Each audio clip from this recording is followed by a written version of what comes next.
iWatch. Usted lo conecta al iPhone. ¿Sabe por eso? Porque el iPhone es de Dios.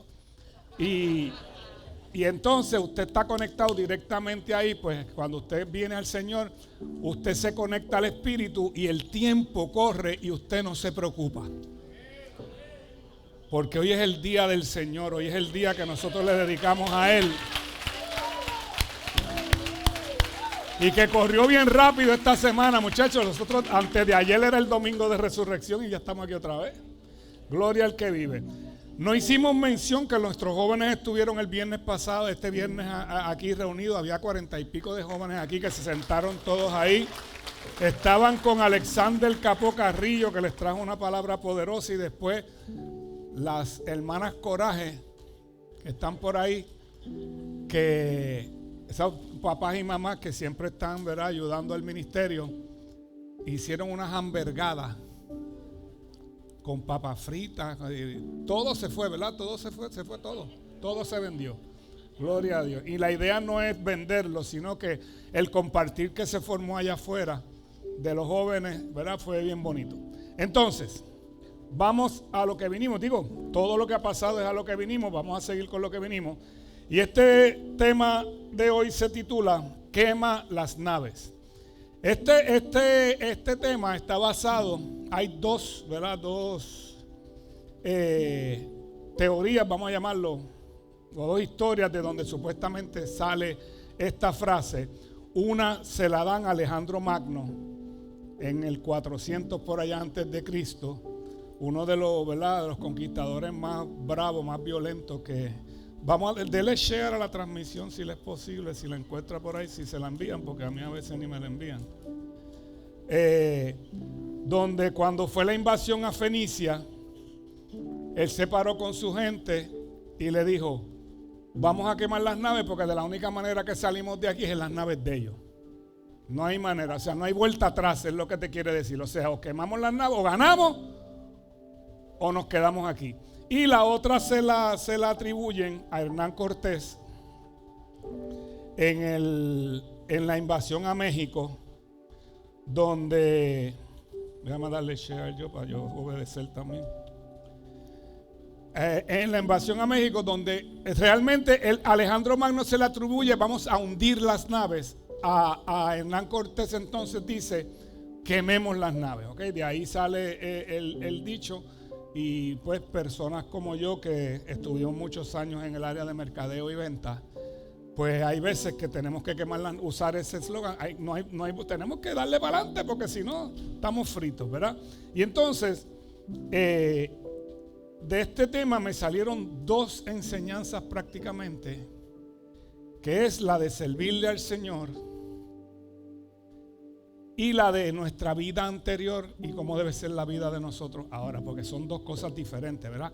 Hay personas que deciden y reciben el llamado del Señor y deciden servirle al Señor en sus propósitos, y hay otra gente que, pues, vienen, reciben su salvación y adoran, alaban al Señor, oran y todo, y, ¿verdad? Y esa es la vida que llevan sin ejercer ningún ministerio ni ninguna labor en la iglesia. Esas dos cosas pasan, ¿verdad? Pero siempre lo ideal es servirle al Señor. Como decía ahorita, creo que era Tesian, que estaba diciendo que nosotros tenemos que ir por ahí diciéndole a todo el mundo de las maravillas del Señor, como nos lo dijeron a nosotros en algún momento dado. Entonces, Jesús era bastante fuertecito cuando hablaba de las cosas, ¿verdad?, de servirle a Él. Y vaya conmigo un momentito a Lucas, capítulo 9. Vamos a leer del 57 al 62, lo tengo en la Nueva Traducción Viviente, usted me puede seguir en la suya. ¿Por qué yo uso la Nueva Traducción Viviente? Yo uso la Nueva Traducción Viviente porque creo que es más sencillo el lenguaje, ¿verdad? No es que las otras sean malas, sino que es un lenguaje un poquito más sencillo y es una traducción directamente del hebreo y del griego, no del inglés, como es en otros casos, que se tradujo al inglés y del inglés se tradujo al español, y entonces pues eso conlleva que se pierda un poquito más. Esta traducción pues es bastante sencilla. Hay otra que es Palabra de Dios para Todos, que es muy buena también. Hay otra que se llama Traducción Lenguaje Actual, que creo que es la más sencilla que yo he leído. Si usted tiene la YouVersion en el teléfono, ahí las consigue todas. Y siempre lea varias versiones para que usted, ¿verdad?, agarre por todos lados. Pues entonces, capítulo 9 de Lucas, del 57 al 62, dice: mientras caminaba, alguien le dijo a Jesús: te seguiré a cualquier lugar que vayas. Y Jesús le respondió: los zorros tienen cuevas donde vivir y los pájaros tienen nidos, pero el Hijo del Hombre no tiene ni siquiera un lugar donde recostar la cabeza. O sea, aquí el Señor le está diciendo: si buscas comodidad por seguirnos a nosotros, llegaste al lugar equivocado, porque aquí no tenemos el Matre Comfortpedic, ni tenemos, tú sabes, esto es donde nos coja la noche nos quedamos, donde comemos, si hay que comer higos, nada más comemos higos. Eso es lo que hay, eso es lo que yo entiendo que le está diciendo, ¿verdad?, el Señor a este hombre. No hay comodidad, si vienes sepas que no hay comodidad.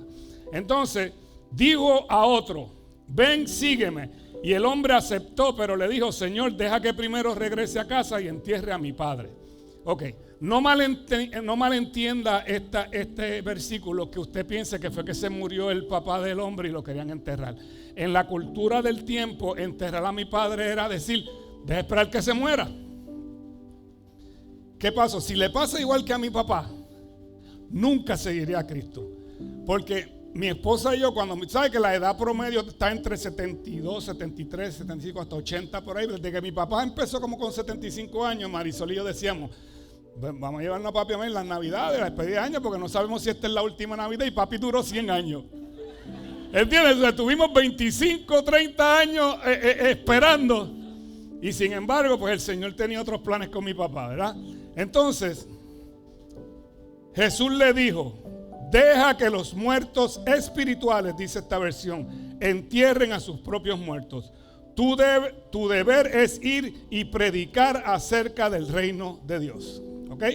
Entonces otro dijo: sí, Señor, te seguiré, pero primero deja que me despida de mi familia. Y Jesús le dijo: el que pone la mano en el arado y luego mira atrás no es apto para el reino de Dios. ¿Qué pasa? Porque es que esto hay que entenderlo. ¿Qué pasa con las despedidas? Cuando había una despedida en el pueblo judío, duraba una semana. Entonces el tipo le está diciendo: déjame hacer un party en casa primero, déjame despedirme de todo el mundo, y dentro de una semana vuelvo. Eso es lo que le está diciendo el hombre. Y por eso el Señor le dice: si tú vas en el arado así como era en el tiempo de antes y miras para atrás, cuando vienes a ver, entonces sigues para allá. Y cuando vienes a ver, la línea está así del arado, y por eso es que no puedes despegar tus ojos del arado. ¿Ok? Te está diciendo dejar y no mirar atrás.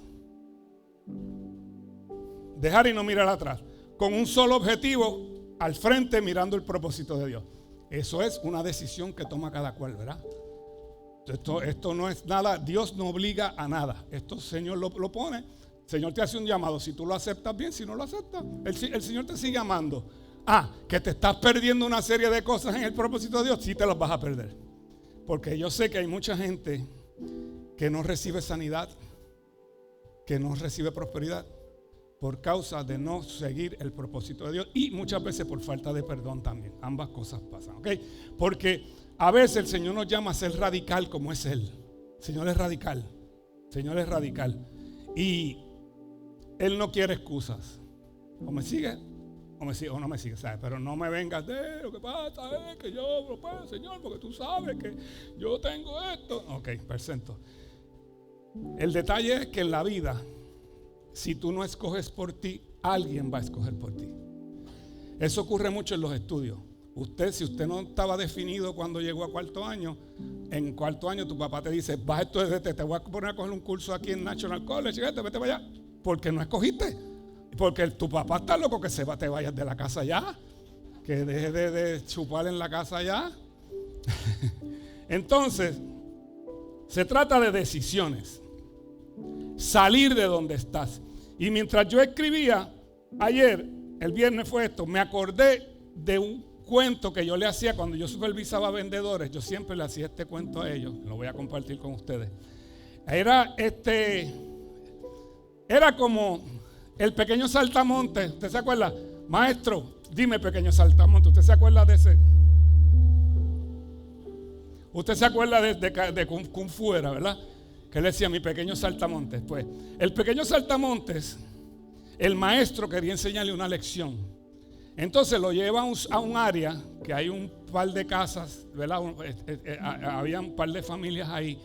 Y en esas familias vivían bien pobrecitos, ¿sabes? En casas de madera cayéndose, con el zinc roto, ¿sabes? Con basura alrededor, que si llovía se mojaba la casa por dentro. Y el maestro le dice: vamos a acampar aquí antes de llegar. Primero que tengo que entregar esta cajita, tengo que dejar esta cajita ahí. Entonces, cuando amanece, el maestro lleva una cajita y la mete debajo de un arbusto y tocan la puerta de la casa. Cuando abren la puerta de la casa, en esa casa vivían 8 personas. Vivía papá, mamá, 4 hijos, abuelo y abuela. Con ropa bien desgastada, tú veías, todo, en unas situaciones bastante, ¿verdad? Bastante difícil para vivir. Entonces, ellos tenían una vaca. Y esa vaca, pues ellos decían: pues esa vaquita es lo que nosotros tenemos. De esa vaca tomamos leche todo el barrio, todas las 4 casas que vemos aquí tomamos de esa leche, de esa vaca y qué sé yo qué. Y el pequeño saltamonte dijo: diatre, maestro, qué fuerte está esto. Entonces, cuando ellos se están yendo, le pasan por el lado a la vaca y el maestro saca un cuchillo y degolla a la vaca. ¡Pam! Y se la deja ahí tirar y se va. Así es el corazón de la pastora cuando yo me la acerco. Así mismo hace. Entonces se fueron. Y el muchacho se quedó con ese pensamiento, y duró el pensamiento bastante tiempo, hasta que un año después el maestro le dice: vente conmigo. Y lo lleva al mismo barrio. Cuando llega al mismo barrio, el ambiente había cambiado totalmente. Había 4 casas espectaculares, remodeladas. Estaba todo recogido, la gramita bien de eso, unas plantaciones ahí bien bonitas, todo bien chévere. Entonces el pequeño saltamonte dice: pero maestro, ¿qué pasó aquí? Ven, mi pequeño saltamonte, vamos a ver. Tocan la puerta de la casa y cuando abre la puerta sale este hombre, ¿verdad? Acicalado, peinadito, limpiecito, tú sabes, con ropa bien chévere y todo. Había un BMW y un Mercedes-Benz afuera parqueado, ¿sí? Entonces él dice: esta tiene que ser otra. Esa gente se murieron todos, vinieron, compraron esto y se mudó otra gente aquí. No, pero cuando abrió la puerta era el mismo señor que los había atendido. Y el pequeño saltamonte hace: el mismo.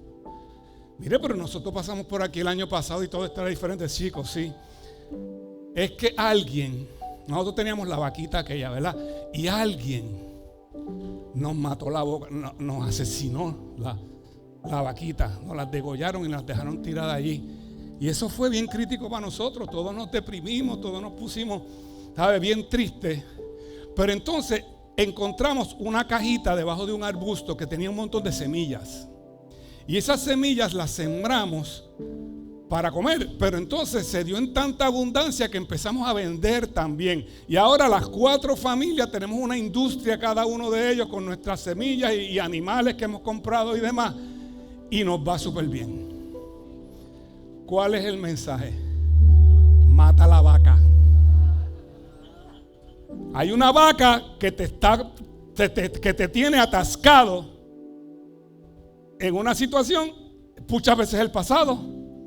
Situaciones que te pasaron en el pasado que todavía estás cargando.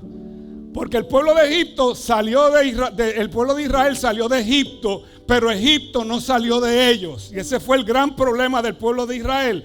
Pues hay cosas que usted ya tiene que soltar de una vez y por todas y matar la vaca.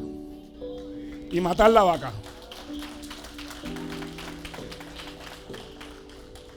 Mira, hay una oración bien conocida que se llama la oración de Jabes, ¿verdad? Vaya a Segunda de Crónicas 4, 9 al 10. Aquí estoy toda también en la Nueva Traducción Viviente. Había un hombre llamado Jabes, quien fue más honorable que cualquiera de sus hermanos. Su madre le puso por nombre Jabes porque su nacimiento le causó mucho dolor. Él fue quien oró al Dios de Israel diciendo: ay, si tú me bendijeras y extendieras mi territorio. te ruego que estés conmigo en todo lo que haga y líbrame de toda dificultad que me cause dolor. Y Dios le concedió lo que pidió. Su nombre significaba me causaste dolor. Cada vez que la mamá decía Jabes, el recuerdo era me causaste dolor para el parto, ¿sabes? Fue bien fuerte, por poco me muero por culpa tuya. Y entonces todo el mundo, eso, ella tiene que habérselo dicho a todo el mundo, saber, ¿sabes? Todo el mundo tenía que saber qué significaba el nombre. Entonces eso es como es el tecato, el pillo, la prostituta, el de esto, el lo otro, que traemos del pasado algunos de nosotros. Que todavía lo cargamos. Que todavía te recuerda y no te sientes digno muchas veces porque todavía no has dejado tu pasado y te estás enfocando tu día de hoy en tu pasado. No entendiendo que el Señor llegó a tu vida, que si alguno está en Cristo nueva criatura es, que todas las cosas viejas pasaron y que todas aquí van a ser hechas nuevas. Él decidió que su nombre ya no marcaría su vida. Por eso a mí me gustó mucho el título que le puso Luis Guardiola la entrevista que nosotros le habíamos dado la exclusiva a Luis Guardiola cuando él salió. Y él lo llamó Yo era Alex Trujillo. Y posiblemente ese sea el nombre de su libro, ¿verdad? Y si una película que se está trabajando ya va a ser una película. Yo era Alex Trujillo. Ya yo no soy Alex Trujillo. Entonces, usted tiene que decidir que su nombre y sus situaciones no va a marcar más su vida. Hoy usted va a matar la vaca aquí. Hoy vamos a matar varias vacas aquí en el nombre poderoso de Jesús. Y las llevamos en sacrificio vivo al altar del Señor. ¿Ok? Mira. Eliseo, el profeta Eliseo fue el sustituto de Elías. El gran profeta Elías, que el Señor se lo llevó en un carro de fuego. ¿Ok? Ese de los cangri es Elías. Entonces, Elías, cuando ya le está llegando su momento, en Primera de Reyes 9:16 dice, el Señor le da un mensaje a Elías cuando baja usted sabe la situación cuando él se va al monte que entonces viene el estruendo, viene el fuego y viene el silbido apacible. El Señor le da una instrucción y en el 16 le dice, después unge a Jehú, nieto de Nimsi, para que sea rey de Israel, y unge a Eliseo, hijo de Safat, de la tierra de Abel Mehola, para que tome tu lugar como mi profeta. Pero ¿quién era Elías? Elías posiblemente estaba en la escuela de profetas que Eliseo. Desconocido totalmente. O sea, Eliseo trabajaba con sus padres en una finca que tenían sus padres, posiblemente un viñedo. Y trabajaba arando con bueyes. Era el trabajo de él. Era un tipo común. Pero había un llamado que el Señor había establecido para sustituir al gran profeta Elías. Al gran profeta Elías. Y posiblemente nadie había visto sus talentos. Entonces ahí Dios envía a ungirlo, ¿verdad? Pero entonces yo quiero que usted vea cómo Elías quemó las naves. Cómo Elías quemó las naves. Vaya conmigo a Primera de Crónicas 19. Vamos a ver del 19 al 21. Dice, entonces Elías fue y encontró a Eliseo, ¿verdad? La instrucción que le había dado el Señor. Hijo de Safat, arando un campo, ¿verdad? Entonces Elías fue y encontró a Eliseo, hijo de Safat, arando un campo, a lo que él se dedicaba. Había 12 pares de bueyes en el campo y Eliseo araba con el último par. O sea, tenían 2, 4, 6, 8, 10, 12 y Eliseo iba en el último. O sea que cuando Eliseo iba, todos los excrementos que botaban los toros, los bueyes, él posiblemente los pisaba en muchas ocasiones. Los pisaba. Yo no sé si tú has tenido esa experiencia. Por mi barrio habían vacas y chachas, eso era horrible. Llegaba con las Converse llenas hasta aquí arriba de lo que botaba la vaca. Entonces dice, Elías se acercó a él, le echó su manto sobre los hombros y siguió caminando. Eliseo dejó los bueyes donde estaban, salió corriendo detrás de Elías y le dijo: deje que primero me despida de mis padres con un beso y luego iré con usted. Y Elías respondió: regresa, pero piensa en lo que te hice. O sea, yo te acabo de escoger como mi sustituto. Analiza eso bien.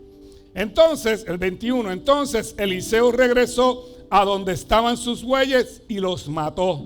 Con la madera del arado hizo una fogata para asar la carne. Repartió la carne asada entre la gente del pueblo y todos comieron, y después se fue con Elías como su ayudante.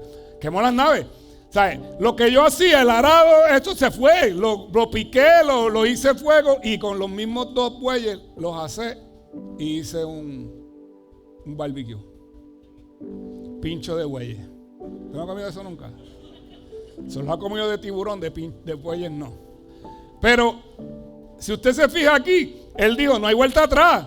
O sea, lo que yo hago, ya no lo voy a poder hacer, porque quemé todo, salí de ello, ya no tengo opción. Ya dejé todo para ir al llamado que el Señor me hizo. Y cuando usted luego ve la historia de Eliseo, ¿sabe? Espectacular. O sea, Eliseo fue, ¿sabe?, uno de los grandes también de la Biblia, porque respondió al llamado del Señor y confió, y no le importó lo que tenía que dejar. A contrario de los discípulos. Digo, no es que los discípulos no lo hicieron, pero la situación es diferente, porque en Marcos 1, del 16 en adelante, esto está en la Reina Valera, dice: andando junto al mar de Galilea, hablando de Jesús, vio a Simón y a Andrés su hermano que echaban la red en el mar porque eran pescadores. Y les dijo Jesús: venid en pos de mí y haré que seáis pescadores de hombres. Y dejando luego sus redes le siguieron. Pasando de allí un poco más adelante, vio a Jacobo, hijo de Zebedeo, y a Juan su hermano, también ellos en la barca que remendaban las redes. Y luego los llamó, y dejando a su padre Zebedeo en la barca con los jornaleros, le siguieron. Estos no hundieron los botes, no hundieron las barcas. Ahí estaba la barca todavía, por si acaso, que usted sabe que luego ellos vuelven. Después que Jesús muere, ellos vuelven a las barcas, a diferencia de lo que hizo Eliseo. Eliseo no tenía opción. Eliseo quemó las barcas literalmente. Hay otro que a mí me fascina, el de Mateo. Mateo 9:9. Dice: mientras caminaba, Jesús vio a un hombre llamado Mateo sentado en su cabina de cobrador de impuestos. Sígueme y sé mi discípulo, le dijo. Entonces Mateo se levantó y le siguió. Mateo era un publicano. El publicano era un cobrador de impuestos que era judío, que hacía un arreglo con los romanos para cobrar impuestos, y él le aumentaban una cantidad que ellos se quedaban con ella. O sea, si tú tenías que pagar 10 pesos, te decía: son 50. 10 para Roma, 40 para mí. ¿Sabes? Y era rico. Todos estos tipos eran ricos, pero los judíos no los soportaban. O sea, eran odiados por los judíos, todos estos tipos, porque esta gente le quitaba el dinero a nombre de Roma. ¿Entiende? Que era ¿verdad? el que los oprimía aparentemente. Y entonces te estás ganando 300,000 pesos al año y yo te estoy diciendo: sígueme. Y yo no sé la garata que se formó con la esposa cuando llegó a la casa, porque eso tiene que haber sido: cacho, tú eres loco, ¿cómo tú vas a dejar este trabajo? Por eso, esa fue otra lucha que tiene que haber tenido Mateo cuando llegó a la casa. Y las uñas mías y el pelo, ¿qué yo voy a hacer?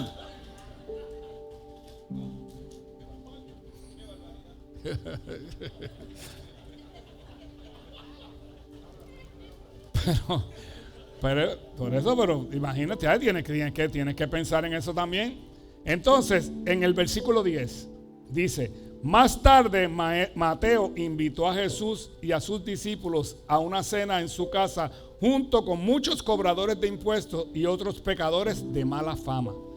Cuando los fariseos vieron esto, preguntaron a los discípulos: ¿por qué el maestro come con semejante escoria? Imagínate ahora, Mateo, decirle a los cobradores de impuestos: yo dejé el trabajo, déjalo tú también. Piénsalo. Entonces, había otros pecadores de mala fama. ¿Por qué? Porque nosotros que éramos joyitas, que habemos muchos aquí que éramos unas joyitas, estamos rodeados de joyitas. Entonces el Señor te llama a ti para atraer a todas esas joyitas contigo y se conviertan en joyas de la corona real. ¿Ok? Eso es lo que quiere el Señor. Eso es lo que quiere el Señor. ¿Entiendes? Porque cuando el Señor te llama a ti, Él quiere afectar todo tu derredor, tu familia, tus amigos, tú sabes, toda la gente que te rodea. ¿Para qué? Para alcanzarlos a través tuyo. ¿Por qué Dios lo hace así? Porque Él es Dios y Él lo hace como Él quiera. Y ese fue el sistema que Él escogió, que fuéramos nosotros los que estuviéramos aquí en la tierra representándolo. Pero si antes nosotros representábamos al diablo, ¿tú sabes cuánta gente yo puse a usar drogas, mano? Por culpa mía. ¿Cuánta gente yo metí en el ocultismo? Los metí yo. Y gente que metí en droga que después fue horrible.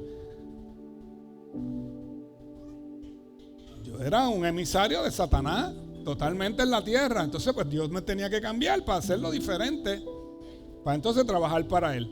Entonces cuando Él llama a Pablo, al apóstol Pablo, Él le da un mensaje a Ananías, que era el que iba a ir a orar por él, en Hechos 9, 15 y 16. Mira lo que le dice, pon atención a esto. El Señor le dijo: ve, Ananías, porque Ananías se preocupó cuando dijo: pero Señor, tú no sabes quién es ese Saulo. Ese es el que, ese tiene cartas para arrestarnos a todos y para matarnos a todos. ¿Cómo va a ser? Tranquilo, que ya yo lo tengo conmigo, le dice el Señor. Y entonces el Señor le dijo: ve, porque él es mi instrumento elegido para llevar mi mensaje a los gentiles y a reyes, como también al pueblo de Israel. Pero mira el 17, que interesante. Y le voy a mostrar cuánto debe sufrir por mi nombre.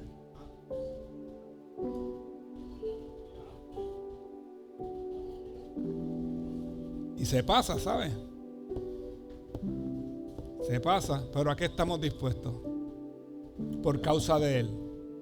O sea, cuando tú reconoces realmente, por eso es que el Viernes Santo a mí me gusta explicar la parte de la cruz, porque cuando tú entiendes eso, ¿sabes? Yo no tengo excusa para decirle que no al Señor, ¿sabes? No hay manera, no hay manera. Si yo no me lo merecía, yo no me merezco lo que yo hoy soy, yo no me lo merezco, ni lo que tengo, no me lo merezco, ¿sabes? La gracia del Señor, favor no merecido, favor no merecido. Como cuando tú le das un regalo a tu hijo, aunque no te lo merezcas, te lo voy a dar. Así es Dios, pero Dios es más todavía, porque estar dispuesto a lo que sea por causa de Él. Porque entonces si a mí me dicen: te voy a mostrar cuánto debes sufrir. Ah, no, pues Señor, así no. No, pues ¿por qué tengo que sufrir con todo lo que yo he sufrido en la vida? Analice eso bien. Eso fue Pablo. A Pablo Él le mostró todo lo que iba a sufrir por causa de Él. ¿Y qué hizo Pablo? Vamos. ¿Estamos dispuestos a eso? Por eso el Señor dijo: yo no tengo ni dónde poner la cabeza. Va a haber momentos difíciles. Mira a ver qué vas a hacer. ¿Vienes o vas? ¿O no? ¿O vienes o no vienes? ¿Ok? Entonces, hubo otros casos de que no quisieron seguir el mandato de Dios, que uno de ellos es la esposa de Lot. La esposa de Lot, la pastora Wanda le dice doña Lota. La esposa de Lot estaba más pendiente a la riqueza y al lujo y a todo lo que le daba en la ciudad donde vivían que a salvarse. Porque recuerde que si usted viene el miércoles, que yo le expliqué que cuando Dios le dice a Abraham: deja tu tierra y su parentela, él se trajo a Lot, que era su sobrino. Mari, yo le dije a esta gente que así tú te pones cuando yo te me acerco. Dile. ¿Te doy el micrófono para que le testifique? Pero yo me pongo igual cuando tú te me acercas.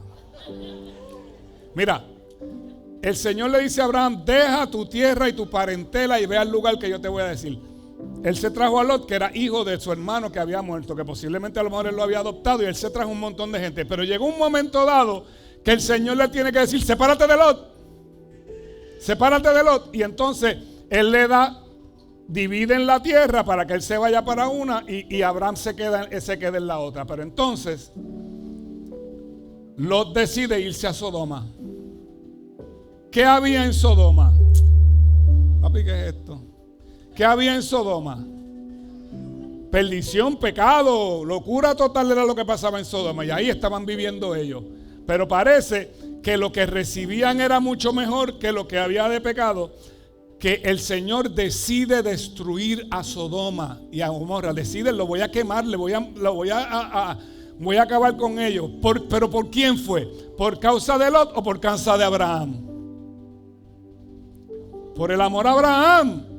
Porque Abraham estuvo pujando con Señor, pero si encuentro 50 justos, no lo destruyó. No hay 50 justos. 10, 9, 8, no hay. No hay. Pero entonces yo me imagino que Dios le dijo, mira, voy a hacer algo por el amor que te tengo y por los planes que tengo contigo. Vamos a sacarlo de ahí antes de destruir, pues para que no se pierda tu familia. Envía unos ángeles y Lot le ofrece, la gente viene a querer tener relaciones con los ángeles, los hombres de la ciudad. Queremos conocerle. Donde usted ve la palabra conocer es intimidad. Entonces Lot le ofrece a las hijas. Yo tengo mis hijas que son señoritas, cójanlas. No, los queremos a ellos. Mira Lot, el pensamiento de Lot, hasta que entonces el Señor le dice, los ángeles le dicen, tienen que salir corriendo porque esto se va a llover fuego del cielo. Le dice, salgan y no miren atrás, que es el mismo llamado que el Señor nos hace a nosotros cuando nos llama. Usted se va a seguirme y no mire atrás. El pasado quedó atrás, Egipto quedó atrás, ya no hay nada que buscar en Egipto.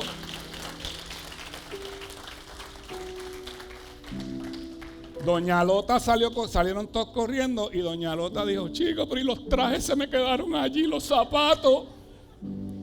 Y ahí mismo se convirtió en una estatua de piedra, que dicen que está allí todavía. Usted busca en Google y ahí, yo no sé si eso es verdad, pero de sal. Entonces, usted tiene que decidir si usted va a mirar atrás o si todavía está mirando atrás. Porque hay gente que dice, sí, voy a salir, ya estoy en el otro lado. Entonces está espatarrado con un pie afuera y con un pie adentro y puede terminar haciendo un split. Y si usted ha hecho un split pues, sin querer, sobre todo los varones, ouch, a mí me ha pasado. Digo, hace años, ¿verdad? No, y Señor, guárdame en el nombre de Jesús. Ahora es más difícil para pararme. Pero entonces, está el caso de Jonás, donde el Señor le dice, vete a la tierra de Nínive y dile que si no se arrepiente los voy a destruir. Y Jonás empieza a cuestionar. ¿Usted sabe cuál es el problema de Jonás? Jonás no quería ir porque Jonás sabía que el Señor los iba a perdonar. Y dice, tú eres tan bueno que tú lo vas a perdonar. Y esa gente cogía a los bebés, los tiraba contra las paredes y los quemaban y los sacrificaban. Le sacaban el pellejo a la gente. Era horrible lo que esa gente hacía. Pero Dios es bueno, o sea, Dios es capaz de perdonar a cualquiera, no importa lo que haya hecho. Siempre y cuando haya arrepentimiento, el Señor lo perdona. Pues entonces empieza el tajureo de Jonás con Dios. Hasta que él decide, no, me voy para Tarsis. Entonces fue y compró un boleto que sabrá Dios cuánto le costó y se montó en un barco hacia Tarsis. Y usted sabe el cuento, que vino una tempestad y todo, hasta que terminan tirando a Jonás del barco. Y lo que está brutal es que viene un pez grande y lo coge y lo deja en la orilla para llegar a Nínive. Mira, ¿sabe? Cogiste un viaje que te costó, le costó porque tuvo que pagar el pasaje a Nínive. Era más lejos Tarsis es por allá por España, o sea, tenía que llegar allá abajo, sabrá Dios cuántos días o semanas se iba a tardar en ese tiempo para luego terminar. Compró el boleto y el Señor no se lo reembolsó. El Señor no se lo reembolsó, lo gastaste, pues lo gastaste. Y terminó haciendo lo que el Señor decía. O sea, si tú no quieres terminar como Moisés, como Jonás, recibe el llamado del Señor y hazlo. No esperes caer dentro de la boca del pez. Que dicen que es una ballena, no dicen que es una ballena, es un pez grande, que puede ser una ballena, pero no dice que es una ballena. Zaqueo, jefe de los publicanos, posiblemente jefe de Mateo. A lo mejor Mateo lo invitó a la casa ese día. A lo mejor Zaqueo estaba esa noche en casa porque usted cuando mira el desespero de Zaqueo de ver a Jesús que se trepa en aquel árbol, y entonces Zaqueo le dice, el Señor le dice, es necesario que yo me quede en tu casa, que me quede, no voy a visitar, me voy a quedar a dormir esta noche en tu casa. Y allí hizo el banquete Zaqueo, y allí prometió que si había defraudado a alguien, le iba a devolver, y que le iba a devolver 4 veces a la gente. Lo que pasa es que eso era lo que decía la ley. La ley decía que si usted robaba o algo, usted tenía que devolver 4 veces. Y por eso Zaqueo estaba cumpliendo la ley. O sea que se había puesto, después de violar todas las leyes terrenales y de eso, ahora estaba alineadito con el fin de dejar su pasado y entrar en lo que Dios tenía para él. Y a lo mejor no dice qué hizo Zaqueo, pero Zaqueo es tema de muchas prédicas. O sea que Zaqueo todavía está ganando gente para Cristo hasta el día de hoy. ¿Ok? ¿Y tú sabes qué pasa? Que los corazones están endurecidos. Yo me doy cuenta últimamente que usted sabe todas las matanzas que están ocurriendo y demás. Ya la gente como que, mira, mataron a 3. O sea, ya como que no hay ese sentido de que, fíjate, hermano, pero ¿qué vamos a hacer? Porque como sociedad, como iglesia, ¿qué vamos a hacer? Por lo menos Héctor Delgado se fue los otros días y se fue a orar para allí con Alex para el sitio donde mataron. Y el superintendente dijo, con oración y palabra vamos a acabar con esto. Tiene que llegar el momento que no haya otra opción. Hermano, usted y yo posiblemente tratamos tantas cosas antes de llegar al Señor que ya el último remedio fue Dios. Pues mira, ya no me queda remedio, lo he tratado todo y no me ha funcionado, pues déjame tratar a Dios a ver. Yo estoy ahí. Yo traté un montón de cosas primero. Yo me acuerdo que yo traté hasta la dianética, que eso ahora es la Scientology ahora. Yo fui, me compré el libro y todo, y estaba, muchacho, y seguí al garete. Por eso es que es tan importante que usted prenda el radar para lo que Dios quiere con usted. Y no le ponga excusas a Dios. No le ponga excusas a Dios. Usted puede poner, como con Moisés, es que yo soy tardo al hablar. Pues entonces te traigo a tu hermano para que hable, pero vas a ir porque eres tú el que yo decidí que eras tú. Él necesitaba el liderato de Moisés. También dentro de los corazones endurecidos está la falta de perdón. Hay mucha falta de perdón en los seres humanos. Mucha falta de perdón en los seres humanos. Nosotros, el ser humano tiene el eslogan, el que me la hace me la paga. Y yo perdono pero no olvido. Hay muchas situaciones en matrimonios que se deshicieron. Hay muchas situaciones entre padres e hijos. Hay muchas situaciones entre hermanos que no se perdonan. Y entonces la Biblia dice que la falta de perdón crea una raíz de amargura que afecta a otros. Y ese es lo triste, que se ven afectados. Hay matrimonios que se divorciaron, que se afectan los hijos porque no se han perdonado. Y nosotros, yo he tenido situaciones, ¿verdad? Con infidelidades, ¿verdad? Aquí dentro de la iglesia. Y lo primero que yo le pregunto a él o a ella es, ¿ya lo perdonaste o la perdonaste? Eso es lo primero que tenemos. Antes de trabajar con el caso, tienes que perdonar. No importa cuál sea la decisión que tú vas a tomar, pero tienes que perdonar. Porque si no te vas a quedar con eso el resto de tu vida. Y vas a venir a otra relación y esa otra relación va a pagar el precio por causa de tu falta de perdón. De esa espina que tienes ahí en ese corazón que no sale. No prosperan. Entonces, ahí viene la parábola de los 2 deudores que hace el Señor en la Biblia. este hombre que le debe al rey, y el rey lo manda a llamar, y él llora y lloriquea y todo, hasta que el rey le perdona la deuda. Entonces cuando él sale, se encuentra un siervo que le debe a él y le cayó, lo quería meter preso y quería quedarse con la familia, porque en ese tiempo tu familia entonces era como esclavo, quedaba como esclavo de la persona que le debía. Y entonces lo llaman de nuevo. Galito, esto se fue, ¿sabes? Lo llaman de nuevo, el rey los manda a buscar y manda a buscar al tipo. Entonces el tipo le dice: lo que te perdoné, ahora lo vas a pagar, y lo mandó a meterlo preso. Cuando el Señor enseña el Padre Nuestro, que está la parte de perdona nuestra deuda como nosotros perdonamos a nuestros deudores, ahí mismo el Señor dice: ¿cómo va el Padre a perdonarte a ti si tú no perdonas a los que te ofendieron a ti? O sea, y si Él no te perdona a ti, ¿qué pasa? El que no es perdonado se pierde. El que no tiene el perdón de Dios está perdido, perdió la vida eterna. Y si por una falta de perdón estás dispuesto a perder la vida eterna, pues el problema es más serio de lo que pensamos. Yo te lo estoy hoy diciendo y es bíblico. Creo que en el capítulo 6 o 7 de Mateo es que está eso. Así que búscalo, si no me lo crees, léelo. Búscate una Biblia de estudio, búscate un comentario bíblico que te lo explique para que veas lo que el Señor dijo. Si tú no perdonas, yo no te perdono a ti, dice el Señor. ¿Sabes cómo es posible que todo lo que yo hice, el Señor me lo perdone, y por cualquier bobería yo no? Y el detalle es que posiblemente la persona que tú tienes esa crisis ni se acuerda.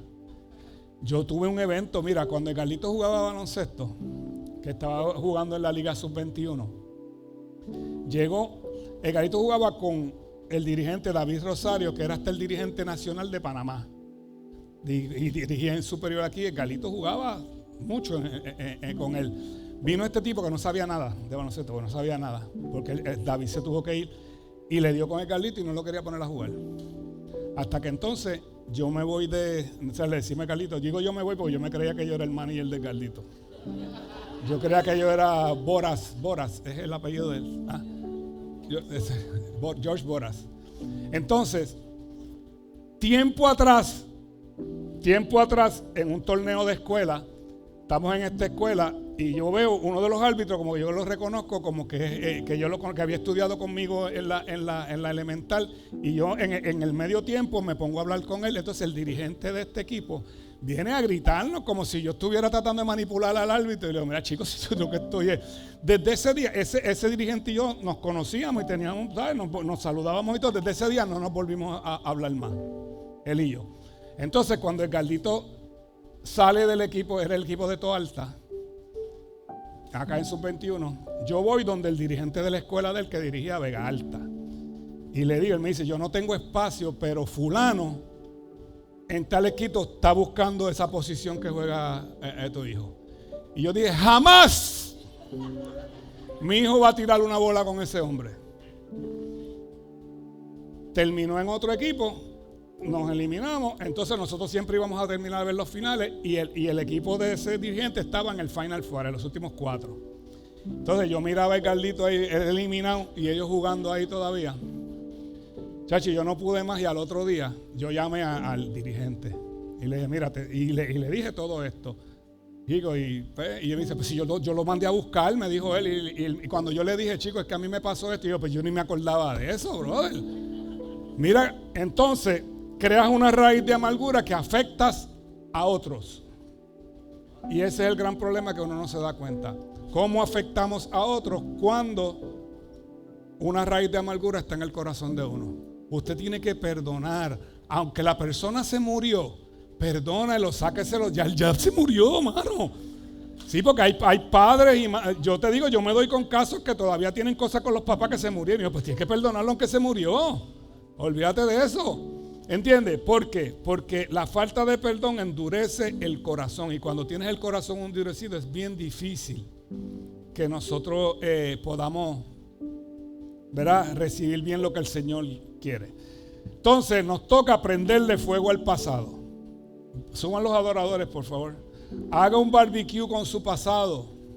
Haga una fogata. Haga una fogata con su pasado. La hacemos. Vamos a hacerla si usted quiere, me avisa y la hacemos. Filipenses 3, 13 y 14.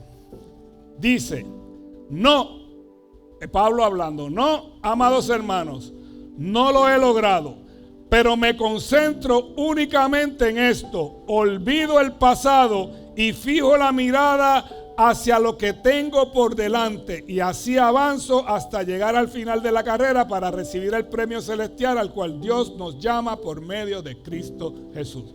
Olvidando el pasado.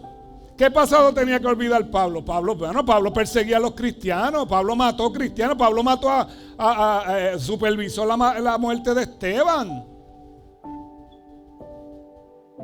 No puede vivir con eso. No puede vivir más con eso. Él tenía que sacarse eso de su sistema y entender lo que Dios hizo con él. Lo perdonó y lo escogió. Que ese es el detalle. Y lo escogió. Porque hay un llamado supremo que nosotros tenemos que entender. Tiene que enfocarse en su nueva vida en Cristo, olvidando su vieja manera de vivir. No se culpe más por lo que ya usted fue perdonado. Ya el Señor lo perdonó, no se achueque más con eso. Una vida de fe y esperanza sirviéndole al único Dios verdadero. Ese es nuestro llamado, ese es el llamado. Vamos a servirle al Señor y ya usted fue perdonado. Ya cualquiera que lo señale por usted tiene un problema serio. Que vaya, hable con Dios. El que le señale a usted tiene que acordarse que tiene 3 dedos que lo señalan a él. Usted no se preocupe, usted siga caminando hacia lo que Dios quiere hacer con usted y usted va a ver que no va a tener problema. Olvídese el pasado, entierre el pasado de una vez. Lo que usted era, ya usted no lo es. Ya no lo es. Ya no lo es. Ya no lo es. Usted es una nueva creación. Nos toca amar a Dios sobre todas las cosas y confiar en Él. Recordando que sus caminos no son nuestros caminos. Sus caminos no son nuestros caminos. Sus pensamientos no pueden ser jamás nuestros pensamientos chiquitos de las mentes pequeñitas de nosotros con los pensamientos que tiene Dios para cada uno de nosotros. No existe. Entonces, el Señor nos dijo algo que suena fuertecito aquí, pero es muy cierto. En Mateo 16, 24. Voy a leer hasta el 26. Dice, luego Jesús dijo a sus discípulos, yo creo que esto está en la Reina Valera, lo puse en nueva traducción, pero es Reina Valera. Luego Jesús dijo a sus discípulos, si alguno de ustedes quiere ser mi seguidor, tiene que abandonar su propia manera de vivir, tomar su cruz y seguirme. Si tratas de aferrarte a la vida, la perderás, pero si entregas tu vida por mi causa, la salvarás. ¿Y qué beneficio obtienes si ganas al mundo entero, pero pierdes tu alma? ¿Hay algo que valga más que tu alma? Cuando te dice toma tu cruz, es recordando la cruz de Él. Nosotros estamos en esa cruz, clavados en esa cruz. Nosotros fuimos clavados en esa cruz junto con Él. Él ahí llevó toda nuestra carga, todos nuestros pecados, toda nuestra culpa, ahí se fue. Por eso el castigo de nuestra paz fue sobre Él. Se supone que usted tenga paz hoy, porque usted fue perdonado. Usted fue redimido. A usted le borraron el récord, le hicieron una... Y el acta de los decretos que había, Cristo lo cogió y lo rompió. Entonces, el mensaje que dio Alex aquí el domingo, más claro. Por eso le digo, hermano, queme las naves y mate la vaca. Es tiempo de quemar las naves y matar la vaca, para que su vida vaya en la dirección correcta de lo que el Señor estableció desde antes de la fundación del mundo para usted. ¿O usted se cree que usted es una casualidad en la vida? No. El Señor permitió que usted naciera. El Señor fue el que lo formó en el vientre de su mamá. Pero es que yo soy víctima de violación. ¿Y quién te formó en el vientre de tu mamá? O hay un asterisco en el Salmo 131 que dice, excepto si fue un ups o fue por violación. No. Usted es tan digno para el Señor como el que nació del amor más grande. Usted no conoció a su papá, pero hay unos genes que el Señor estableció que eran los que lo iban a hacer a usted. Por eso usted tiene que perdonarle a ese papá que nunca vio, o que nunca ha visto, o que lo maltrató. Ese hombre que la molestó cuando chiquita o cuando chiquita, que usted no ha podido recuperarse nunca de eso, es hora de botar ese golpe de su corazón y perdonarlo y seguir adelante. Y seguir adelante. Maltrato, desprecio, abandono, todo eso usted tiene que dejarlo aquí hoy, en el nombre de Jesús. Eso puede ser la vaca que esté emitiendo que usted siga para adelante. ¿Ok? Incline su rostro un momentito, por favor.